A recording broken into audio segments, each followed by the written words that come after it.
요셉은 부친과 형들과 그 가족들에게 그들의 수에 따라 돈을 받지 않고 식량을 공급합니다. 그런데 이는 아마 국가의 식량이 아니고 요셉이 총리로서 급여를 받거나 혹은 총리의 자격으로 전용 가능한 범위 안에서 식량을 나누어 준 것으로 보입니다.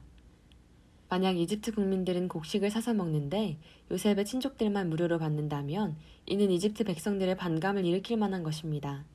지혜로운 요셉이 백성들에게 욕먹을 짓을 할 리가 없습니다. 또한 요셉이 아버지를 봉양하겠다고 말했었는데 만약 국고에서 꺼내어 아버지와 친족들에게 식량을 보내준다면 이는 자신이 아버지를 봉양하는 것이라 할 수 없는 것입니다. 창세기 47장 12절에도 요셉이 아버지와 형제들과 모든 식구들을 봉양했다고 기록하고 있습니다. 그러므로 모든 식량은 요셉이 개인적으로 구해서 보내준 식량이 맞을 것입니다.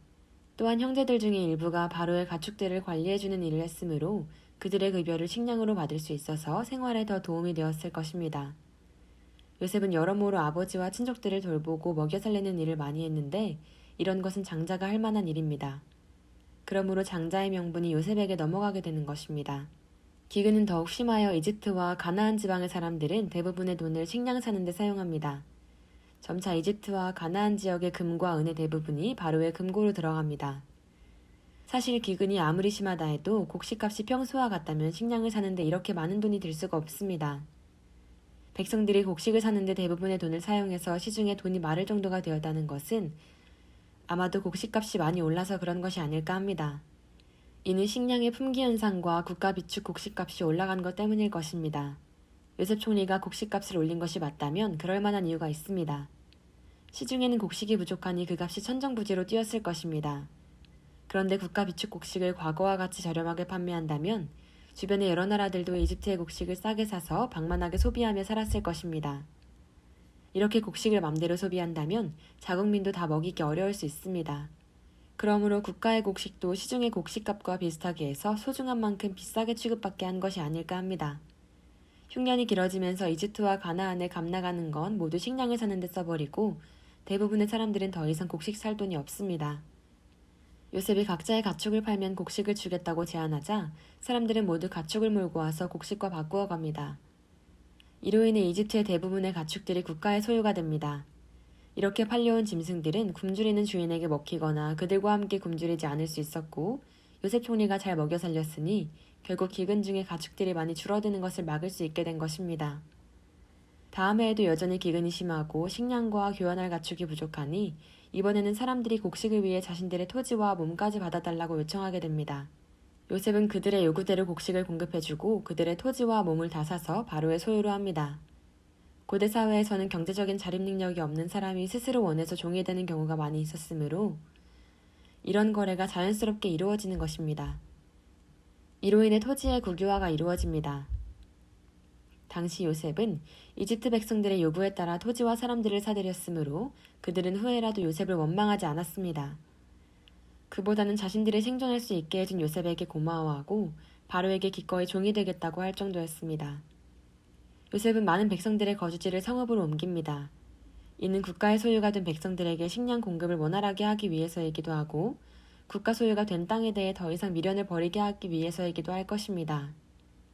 이는 또한 불규칙한 농지들을 효율적으로 구획 정리하고 수로나 농로를 개선하는 등 수건 사업을 할 수 있게도 해줍니다.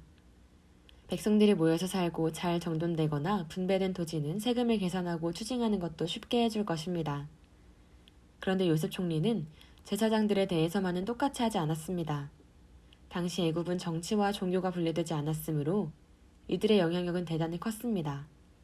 당시 태양신이나 기타 잡다한 신들을 섬기는 제사장들은 농사를 짓지 않고 왕에게서 녹봉을 받고 살았기 때문에 기근으로 인해 생계 문제가 생기지 않은 것입니다.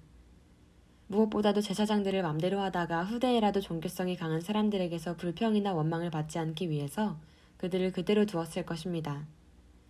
야곱의 후손들은 기근 중에도 그 후에도 늘 왕성하게 번성해 나갑니다. 흉년 기간 중에 요셉의 친족들은 곡식을 잘 공급받으니 많은 재물을 곡식 구하는 데 쓰지 않아도 되었습니다. 그러므로 그들은 이집트 국가의 소유가 되지도 않았고 그들과 섞여 살 필요성도 없었습니다. 요셉은 7년 흉년이 끝나자 드디어 이집트 농민들에게 파종할 씨앗을 제공합니다. 그리고 앞으로 추수한 것에서 5분의 1은 왕에게 상납하고 나머지 5분의 4는 자신들이 가지도록 합니다.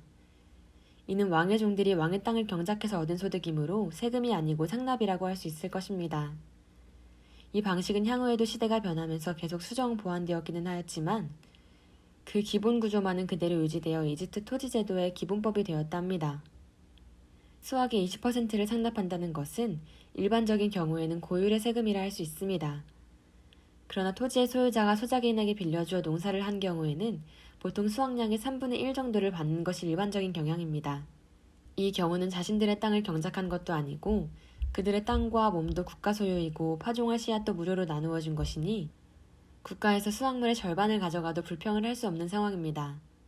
그러나 이집트 백성들은 20% 정도만 나라에 내라 하니 이에 대해 이의를 제기할 수 없었을 것입니다.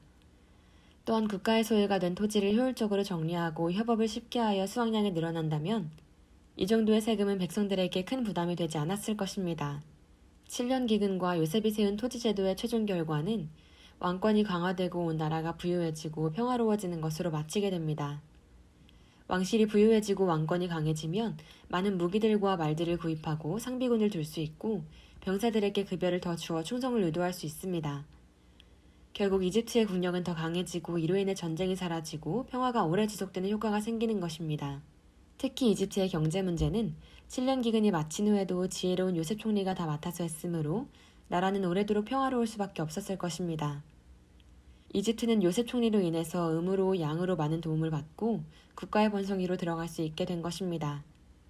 이로 인해 이집트 사람들은 요셉 총리를 온 나라와 자신들의 생명을 구해준 매우 훌륭한 재상으로 보고 오래오래 존경하였습니다. 또한 요셉의 족속들은 히브리인에 대한 좋은 인상이 오랫동안 유지되게 됩니다. 히브리인을 좋게 보는 경향에 따라 야곱의 후손인 이스라엘 사람들은 기근이 마친 후에도 이집트를 떠나지 않고 그대로 눌러앉아서 지속적으로 살게 되는 것 같습니다. 이는 이스라엘 민족의 숫자가 한 나라를 이룰 만큼 충분히 성장할 때까지 이집트에 머물게 하시려는 하나님의 뜻에 맞는 것입니다.